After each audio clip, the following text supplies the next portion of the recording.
Good afternoon, everyone. It is Tuesday in Pittsburgh, Pennsylvania. My name is Adam Bittner. I am a reporter for the Pittsburgh Post-Gazette. I'm joined today by Andrew Destin, our Penn State beat reporter, to talk a little bit of Penn State, Ohio State, the Nittany Lions' second loss of the season in gutting fashion at Beaver Stadium on Saturday. We're going to get into the game a little bit, but we also want to talk some big picture stuff about what this loss means for the Nittany Lions. But before we do that, if you like this video, please hit the like button down below to help us out with the YouTube algorithm. Please subscribe if you have not already so that you don't miss any of our content. We got a lot of Steelers-Eagles content coming this week, so you aren't going to want to miss all of that conversation. And please check out our subscription deal down in the description. $6 for just $6 for 6 months of access. That's just $1 a month for all the coverage of the Steelers, Pitt, Penn State, the Pirates, the Penguins, all that good stuff. You can have it for half of a year if you just check out that link. So please do. With that, Andrew, let's get into it. Just a gutting loss for Penn State. I think the big talking point for a lot of people is it's always the quarterback after a loss like this. And particularly, 4 turnovers for Sean Clifford against the Buckeyes. I'm not sure how much some of them were his fault. Or at least if he shared fault, it was with the offensive line or it was with his receivers and things like that. Isn't that ultimately beside the point, though, of where Penn State is whether this loss was Sean Clifford's fault entirely, Sean Clifford's fault, just a little bit, that it's not just about whose fault it is in terms of the Penn State quarterback position. Yeah, no, it definitely extends a little bit more than that. I think the point to be made there is that Penn State played a really good game for about 50 minutes. If you take away those Sean Clifford interceptions and the one, strip sack fumble, if you take that away, Penn State played as good of a game as we've seen them play this year. James Franklin was aggressive with coaching. 3 fourth down conversions. They tried them 4 times. I didn't necessarily love every single play call, but the point remained that they did a lot of things well. And yet Ohio State, with the coaching blunders that Ryan Day had, with right before halftime choosing not to kick a field goal when he would a 1st and goal with no timeouts and the ball at the 6, you add all these factors together. Penn State was right there knocking on the door, ready to pull off an upset with about 10 minutes to go after an impressive 13-play, 75-yard drive. And yet it wasn't enough because Ohio State said, we're going to flip the switch. We'll take it into the next gear. And Penn State couldn't hang. 28 points in the 4th quarter. You had 7 of those coming off of a pick 6. You had another 7 that were coming off of a quick change where you had a strip sack. And then, a CJ Stroud pass turns into a touchdown literally on the next play. There was like a 5-play swing where Penn State took the lead and then went down by 2 scores. Ohio State's in a different league. And the fact that Penn State played as well as it did in so many facets of the game, yes, is Sean Clifford deserving of blame? Absolutely. Those type of mistakes are critical ones that you can't make if you want to beat Ohio State. But that's the point, is you beat Ohio State because you have to play a perfect game. And Ohio State doesn't have to play a perfect game to beat Penn State. They certainly didn't. And yet they still came away nearly covering, a double-digit spread there. They won by 13. So pretty indicative of where these two programs still are. And, the comments that James Franklin made in 2018 about Penn State being a great team but not an elite team, I think that argument is still very much in play, is that Penn State is not there, and Ohio State certainly is when it comes to the elite conversation. Yes, and I think for me, we talked about this a few weeks ago in this very space about the quarterback situation, in that it was very obvious to me at the time. I believe it was obvious to you. I think it was obvious to a lot of fans that Sean Clifford is not that guy, right? He's capable of, if he plays his best game, beating Ohio State, beating Michigan, but it's the if, right? He has to do that for that to happen. He didn't play his best game against either one of those teams. He hasn't played his best against those teams, at least at that caliber. He's beaten Michigan, but not when Michigan was as good as it is now. Penn State could not overcome that. And I think for me, that's what it came down to. It's not about assigning blame to Sean Clifford. It's not about saying, 4 turnovers, it's all your fault. Sean Clifford sucks. I don't think Sean Clifford sucks. I think you just made the point. He played a pretty good game aside from those 4 mistakes. He's played pretty good games against these teams in the past, but he hasn't been the difference maker. And you saw the elite talent that Ohio State have, make that difference when it mattered. And I think that was always my argument, in terms of Drew Aller, is that he looks like a guy who I don't know if he's elite today, but I think he has the makeup of someone who can become elite someday. And over the course of 40 minutes, make the plays that make the difference between winning and losing. And it's not about would Drew Aller have gotten, stripped, had the strip sack, lost the fumble on that play in the fourth quarter. It's not about whether he would have thrown the pick six. I've seen some video breakdowns online of, that was just a great individual play by the Ohio State defender. And I agree. That's why I don't put the blame on Sean Clifford for, what he did wrong. I just think that if you have elite players, you saw on Saturday the difference they can make. And if Penn State had been willing to play the one wild card I think it has at this point in Drew Aller and seeing what they have in him in a game against a team that matters, that you might have had a different result, not just in terms of the mistakes, but in terms of the ability that Drew Aller might have been able to give you. Yeah, and you bring up the wild card that is Drew Aller. Think about the running back position. I mean, the entire bulk of the production this year has basically come from two true freshman running backs that Penn State has said, we believe these guys to be difference makers, and we cannot keep them off the field. Maybe you chalk that up to Kevon Lee. The difference between him and Katron Allen and Nicholas Singleton is a lot greater than that exists between Sean Clifford and Drew Aller. But I think the point that is to be made is that you're absolutely right, Adam, is that in today's college football landscape, we're kind of seeing this with Clemson right now, is that they don't have that elite quarterback, and they very well may go 12-0 just because they're supposed to. They're Clemson, they're in the ACC, but Penn State, it's a proven commodity, and I think that's the argument to be made there with Clifford is that, they got 4 more games to go here. They're 6-2. You're playing Maryland, Rutgers, Michigan State, and Indiana. In theory, you should win all those games, go 10-2, New Year's Six Bowl, all those things. But your wild card was Drew Aller, and in today's college football, you really can only compete at that absolute high peak level if you have a guy that people believe is a first-round talent at the quarterback position. Look across the board. I mean, some Penn State fans may say, well, that's not true. Look at Michigan, J.J. McCarthy. But he's a young guy who's still learning, has those athletic abilities, has the big arm, and he doesn't have to do a whole lot because of the running game that the Michigan has. Yeah, because they're elite at other places that Penn State is not. And I that's where I just feel like that's the one place on Penn State's roster right now where you can look and say, that's a change you can make. Yes. Because you can't change a lot with these other positions. You already have started playing freshmen at other positions. I think Abdul Carter's another guy that we saw get some run and make some plays. And, there was a recognition made with those guys that there wasn't with Drew Aller. And so I guess my question for you too is, I said this after the game. I was a very early proponent of sticking Drew Aller in there and benching Sean Clifford. But it's never been personal for me.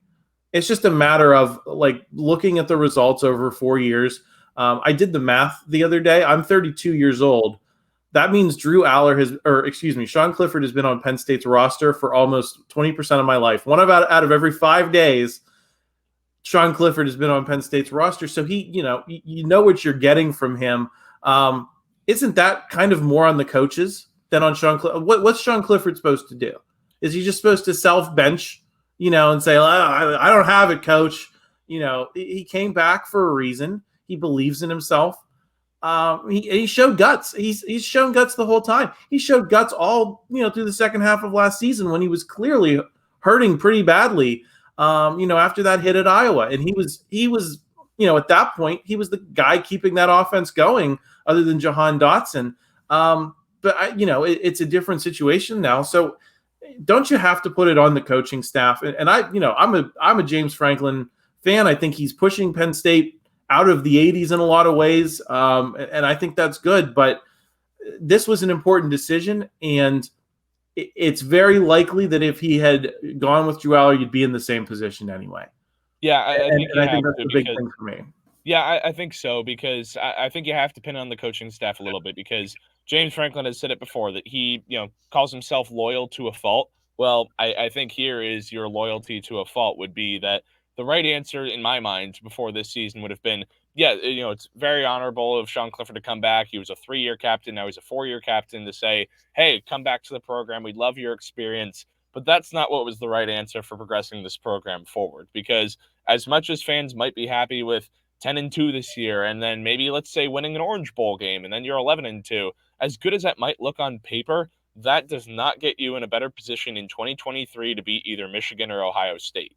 And if you thought in this year that Sean Clifford gave you the best opportunity to win those two games, more power to you. You're the coaches. That's not me. That's not my decision. But from the outside looking in, and based on everything that we know in terms of intangibles, on my end, conversations with other national football writers who say that Drew Aller, all things considered, in a couple of years should be a first-round draft pick type of talent. People said that about Christian Hackenberg, of course, and there were some, flaws with his game and, those sort of things that hamstrung him when it came to that. But even Hackenberg was still a second-round draft pick.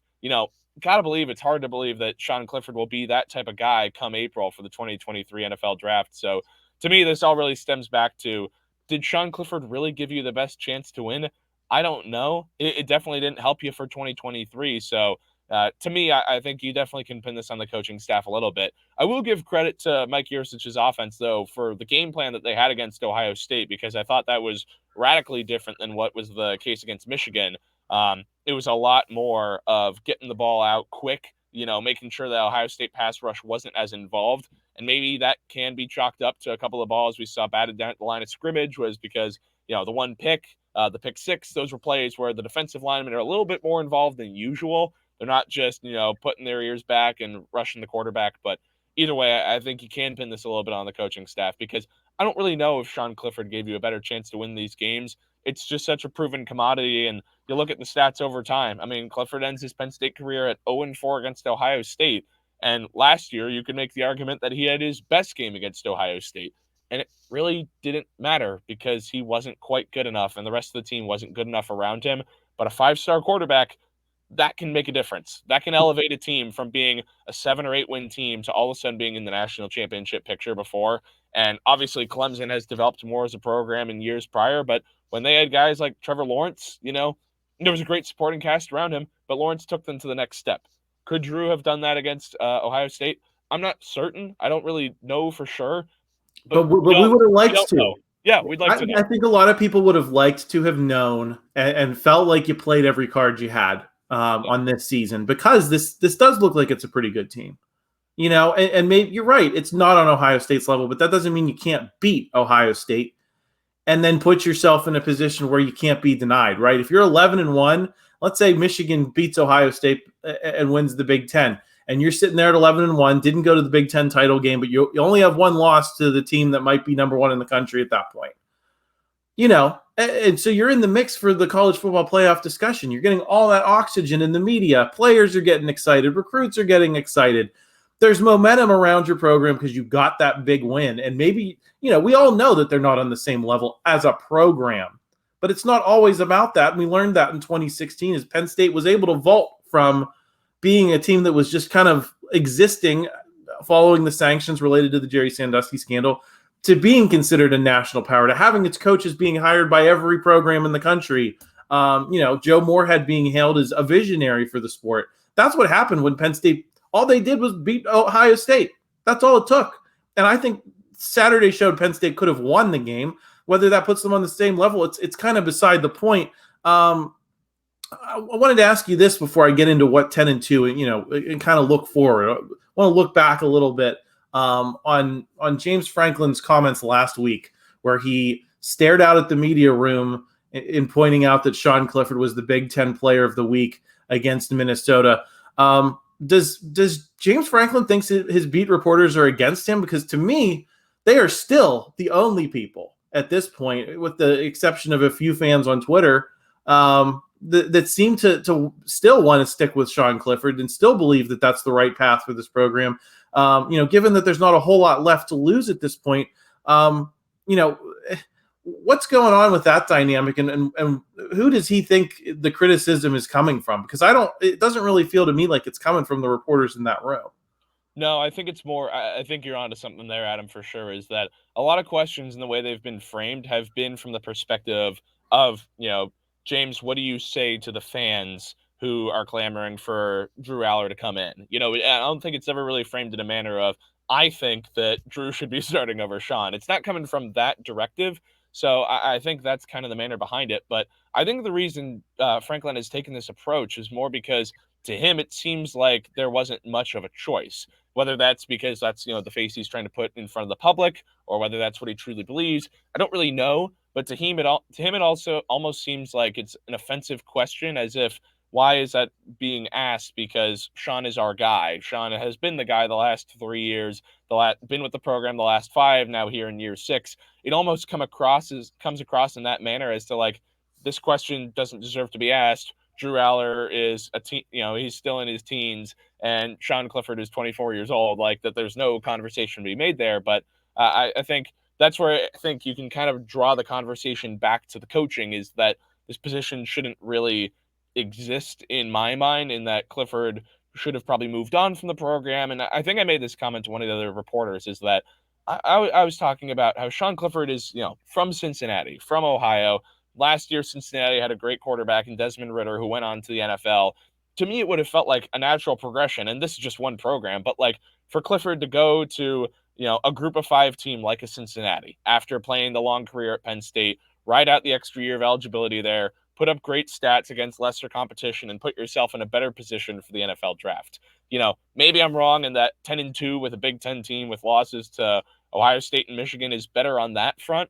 But to me, that felt like the logical answer would have been, thanks for your service. Thanks for everything you've done for the program. It's time to move on and look toward the future. But from Franklin's perspective, I don't think that crossed his mind. I think it's always been, I'm riding with Clifford, and any questions that pertain to Aller over Clifford, or inserting the Aller over Clifford at times, or divvying up playing time equally, to him that almost feels like a slight at Clifford, which I think is not the way to look at it, really. I don't think it is. I think it's more just looking toward the future. It's no disservice to anything Clifford's done. You mentioned it.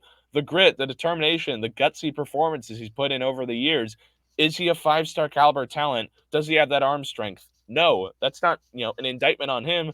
It's just who he is. And it feels like they're being interpreted as personal attacks when they're not meant to be by any means. Yeah, I think he's a good college quarterback. I think the point you made about Cincinnati is excellent. And I've kind of gone out of my way in being, one of the louder media proponents of Drew Aller to say that this is not being the guy who comes in and says Sean Clifford sucks. That's not my style personally. I don't really do that. Certainly on the college level, because these are kids that are not getting paid. They might have an NIL deal or two, but they're not getting paid. And so I think it's a disservice to say, oh, this kid sucks and blah, blah, and denigrate the kid. To me, it is, it's just about the upside. What does Drew Aller possibly offer you that Sean Clifford does not? So with that, let's look forward. We're recording this on Monday afternoon, about 3:45. You will be talking, or is there media availability on Tuesday? Yes, with the bye week. Okay, yep. So I'm getting my bye weeks confused. It's the Steelers bye week. Right. What do you expect James Franklin to say about this quarterback competition controversy? I mean, do you think his tone last week suggests that he's going to stick with Sean Clifford no matter what here? Yeah, I think he'll stick with Sean no matter what here. But what we could see, and this is just me hypothesizing, is that we could see a greater emphasis on trying to get Aller into the games earlier.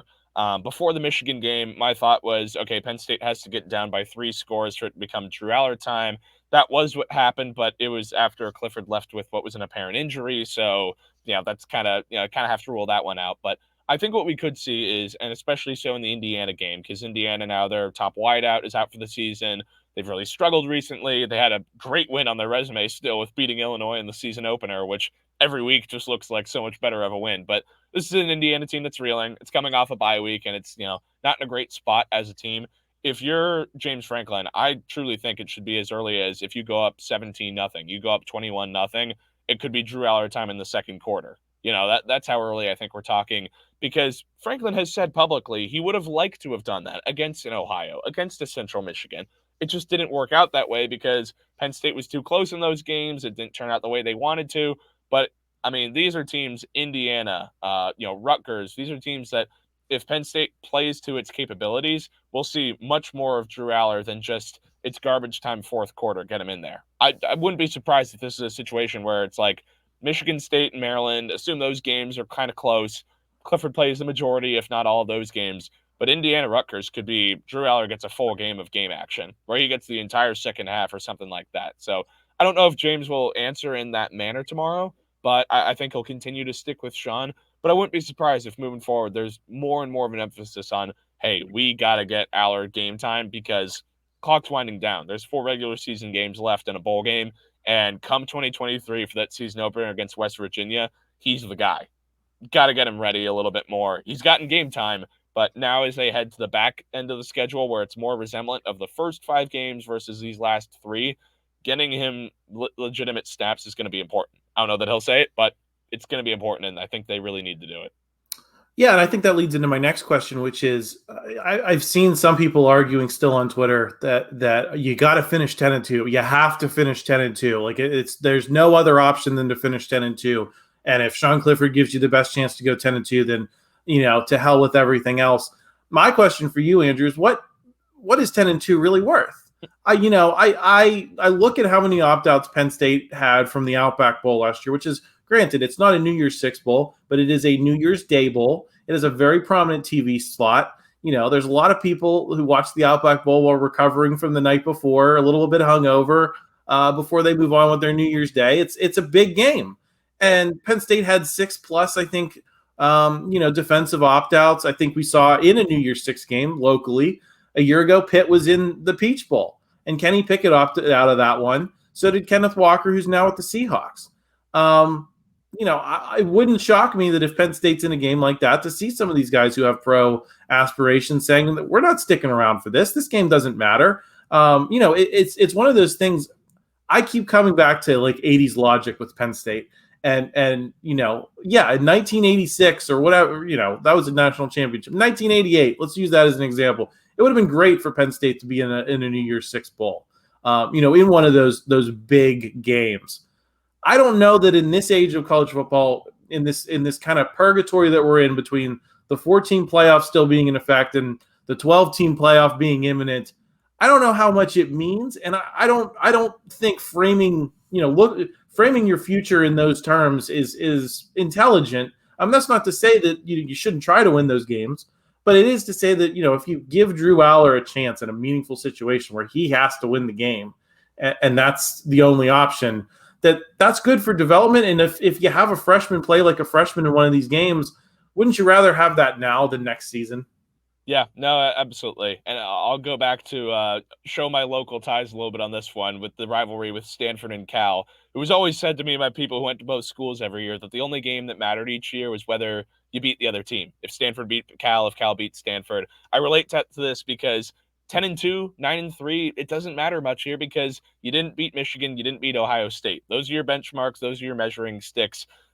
In terms of a bowl game, I'm pretty much a truist in the sense that I think there's value in things like the Rose Bowl. I think that's a sacred bowl game that carries a lot of weight. But then look at last year. I mean, you didn't have Garrett Wilson playing. Chris Olave didn't play for Ohio State. Those are guys who were first-round NFL draft picks. So to me, if the Rose Bowl isn't even warranting being played by every single player, every one of your star guys, then what bowl game outside of a college football playoff is? I think that the point to be made there is just that it doesn't really matter if it's 10-2 versus 9-3. It doesn't matter if it's a New Year's Six Bowl versus a Citrus Bowl. You're probably going to a warm weather location regardless. It's probably going to be on national television, and the Penn State brand means a lot. So even if you do stumble down the stretch and somehow went, let's say, 7-5, look at last year. They went to the Outback Bowl when they probably didn't deserve to go to the Outback Bowl as a 7-5 team. And why was that the case? Because people want Penn State in their bowl game. They want the viewership. It's because Penn Staters will only go to warm places. This is an aside, but this is my theory because I was sure they were going to Nashville, and then they didn't. They went to the Outback Bowl anyway. It's because I was at the Cotton Bowl 3 years ago, and it was a very low turnout. You know why? Because it was cold in Texas. Penn Staters will travel if it's like in Florida. Yeah, and that's it. That's where they will travel to, or if it's a big game, obviously. But and I think that really illustrates the point, Andrew, is that viewing bowl games as like a mark of distinction just in this age just does not make a whole lot of sense to me. And that's not to say you don't try to win every game. Absolutely, they should try to win every game. It's just this idea that there's some big trajectory change from getting to the Orange Bowl versus getting to the Citrus Bowl? I mean, it's the same fruit. Yeah. Ultimately, right? So, I'm not seeing that. What is your sense of, I mean, you talk to these players every week, on conference calls after the games.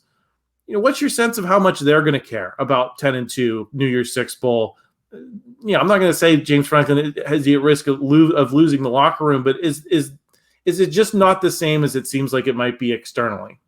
Yeah, it's that's a good way of putting it, because I could tell that the players were in a different mood after the Ohio State loss versus the Michigan loss. And I bring that up to say that after they lost the Michigan game, they were down on themselves, but it was with this mindset of our goals are still in front of us. That if they ran the table and went 11-1 and beat Ohio State, that, they'd be in the conversation. If not, maybe there'd be the three-way tie mix-up, or if Michigan just goes 12-0, then yeah, they represent the Big Ten East. But they still had a lot to play in front of them. Now what you have in terms of playing in front of you, you're 6-2 right now. You're playing some conference games. Senior day probably matters. Get some revenge on Michigan State or something like that. But outside of that, it kind of seems like the vibe is finish out the season, finish strong, and see where that kind of takes you. But as good as anybody, the 1-0 mindset that they have every week, it's, that's still the mantra. That's what's going to be verbiated at any of these media availabilities and things like that. But I think the focus truly is on these guys is just let the cards fall where they may, play hard, and see where that takes you. But I don't think the talk by any means is of Orange Bowl versus Citrus Bowl. I don't think that's the end goal on any of these players' minds. I think it's, if you're a guy who's looking to boost your draft stock, that's something to play for. If you're a fringe guy who's looking to get into the starting rotation next year for 2023, that's kind of on your mind. And if you're trying to hang on to a starting spot and spend off a younger guy, that's what's on your mind. I don't know that necessarily what's the main objective anymore is winning the Big Ten title, because, that's not going to happen. So the objective is looking a little bit more about what can I do to position myself best for next season for Penn State to have success, or have success beyond that at the professional level. I think those are things that might be a little bit bigger of goals, but also still focusing on, hey, let's try and win these games. Still got to play them. Still got 4 of them. Might as well go out there and give it a best shot. Yes. You mentioned this a little bit earlier. I wanted to talk a little bit about Mike Yurcich and where you think he might stand here. Because I think there have been some things to like this season. I think it's been nice for Penn State to get some continuity, in that coordinator position. And I think you've seen some results, but we're also not seeing the Trace McSorley, Saquon Barkley offense here. We're not seeing these absolute missiles downfield. We're not seeing that explosiveness. Where do you think Mike Yurcich stands, as the guy who is ultimately going to take over Drew Aller, and that's going to define things for James Franklin. I'm just curious if you think, he believes that Mike Yurcich is the guy to help, in that definition. Yeah, I think you led into it great right there, bringing up Drew Aller, because I think the jury is still out on Mike Yurcich because of that, because he hasn't gotten that chance with the shiny new toy yet. And once that happens, then we'll see if the offense can, show shades of Trace McSorley, Saquon Barkley. Until that happens, it's a little bit hard to judge him. I have to say, truthfully, the play calling he had against Ohio State demonstrated something outside the realm of normalcy, outside of, the usual game plan they seem to go into these ones with.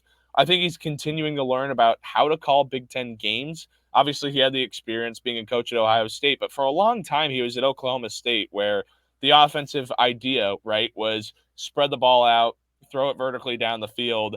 A lot of those crossing patterns, things that we saw with the Joe Moorhead offense, that hasn't happened the last 2 years, but I think I more chalk that up to him adjusting to his personnel. Yurcich alluded to that a couple of weeks back before the Minnesota game about how this is a different type of offense that he's operating with. They're running the ball more than he's used to.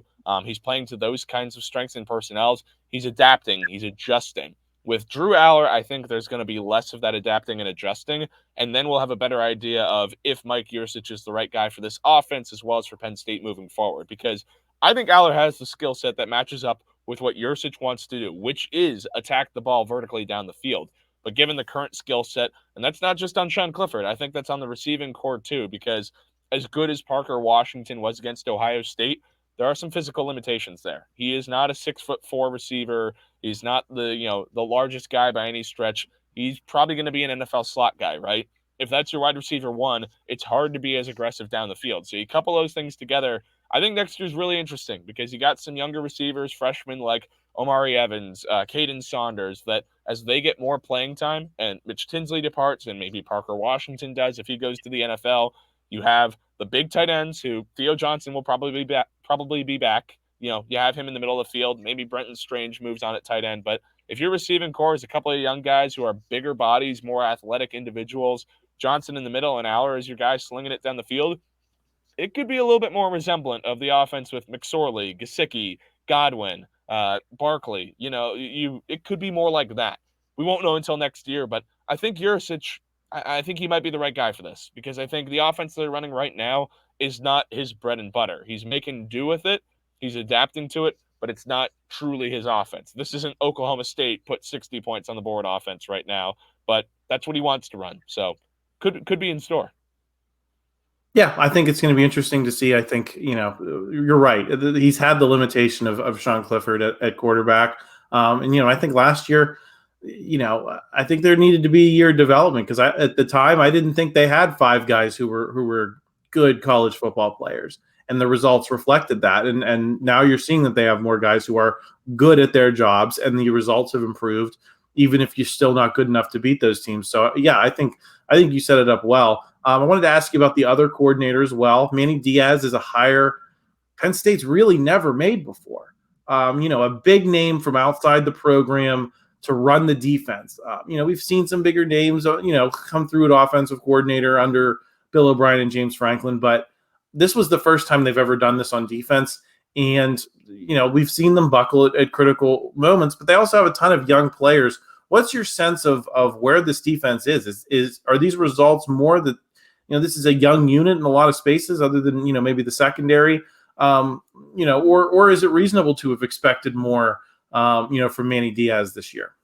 Yeah, I think with Diaz, this is he's shown flashes. I think his group has, but at the end of the day, the results are what they are, right? I mean, Ohio State and Michigan, they've combined for roughly 90 points against his units. I think there have been a lot of good things to see there, but I think it's also adapting the coaching in the Big Ten. If you look at the coaching tree of Manny Diaz, he spent his entire coaching career in the South. That's in the ACC or the SEC, and a little bit of a stint Big 12 as well.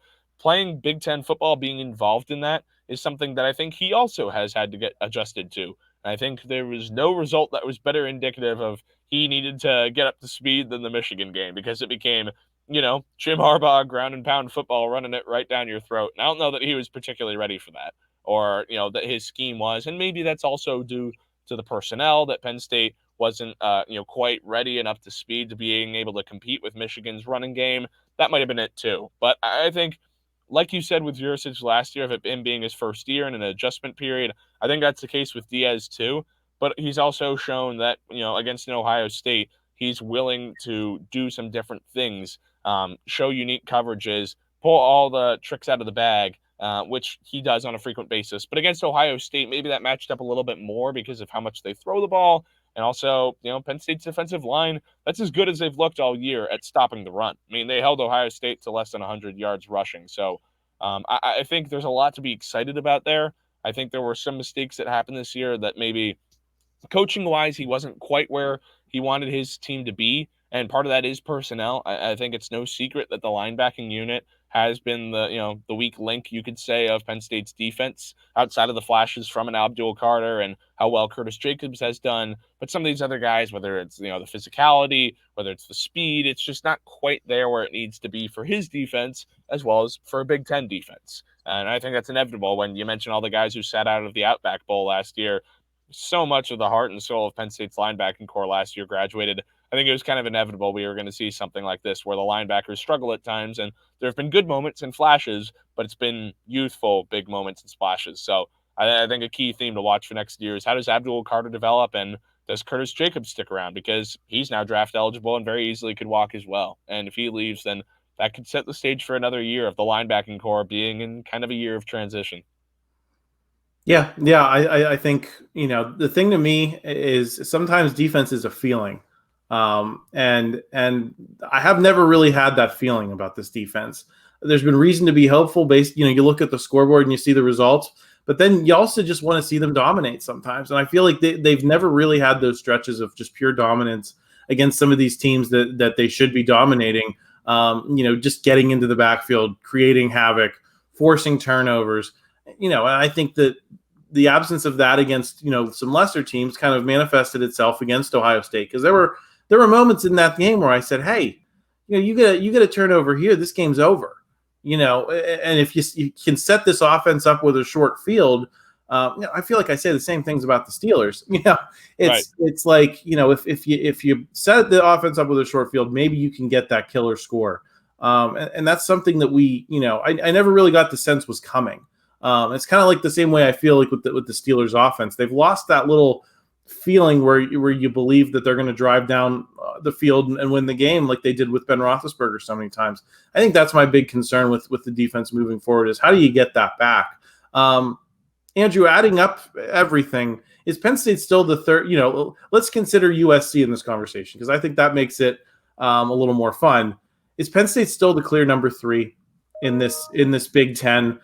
Did you see enough against Ohio State to believe that the struggles that USC's gone through, and yeah, they have some talent this year, but a lot of that's probably going to move on. Do you think Penn State's positioned to be that number 3 team in the Big Ten? Because I think that distinction is going to become really important as we start, talking about, a 12-team playoff. And if you have, let's say Penn State gets lucky under the new Big Ten alignment and doesn't have to play Michigan and Ohio State every year like they have in the Big Ten East. But you have a year where, okay, maybe you have to play Ohio State, which I'm going to assume that game is going to be protected no matter what the Big Ten format is, scheduling-wise. You have a year that you don't play Michigan, but you play USC. Do you still feel good about Penn State's chances to be, in the mix in that situation based on what happened with Ohio State and what you've seen with USC? Right now, I would say yes, Penn State's that number 3 team in the conference. But once you add USC into the fold, then I think pretty highly of Lincoln Riley and the program he's going to put into place there. And just, it's always hard when you start as a head coach at a new school. And yes, USC has incredible resources and did a great job in the transfer portal, but it's still the transfer portal, right? Like, there's so much uncertainty. There's so many unproven commodities, and you're hoping that all the pieces plug in. And the reality is USC is, really close. I mean, you take away that Utah loss where they lost by a point, 43-42. They were right there. I mean, it's a USC team that has a lot going for it. And I think you look moving forward in terms of what they do have, and what they have is Lincoln Riley. They have arguably the best offensive mind, or maybe a top 3 offensive mind in college football. So it's pretty hard for me to say that Penn State is going to be ahead of USC.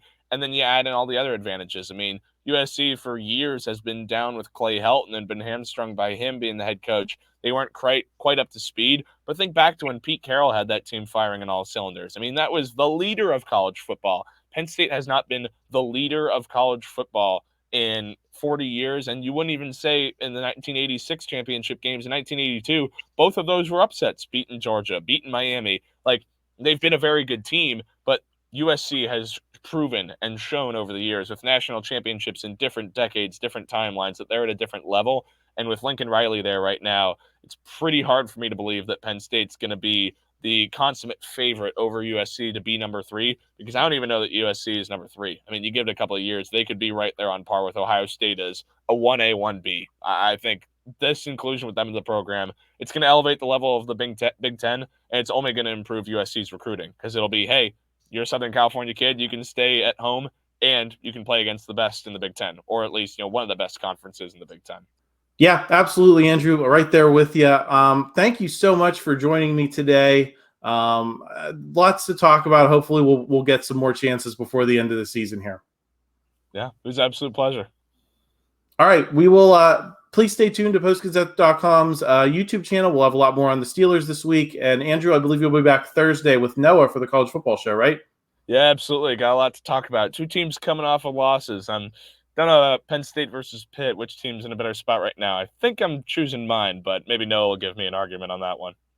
Should be an interesting setup. So again, please like this video, please subscribe, and please check out that subscription deal in the description so you can get everything we're writing at postgazette.com. Got a lot more coming. Thanks, and we'll talk to you all again soon.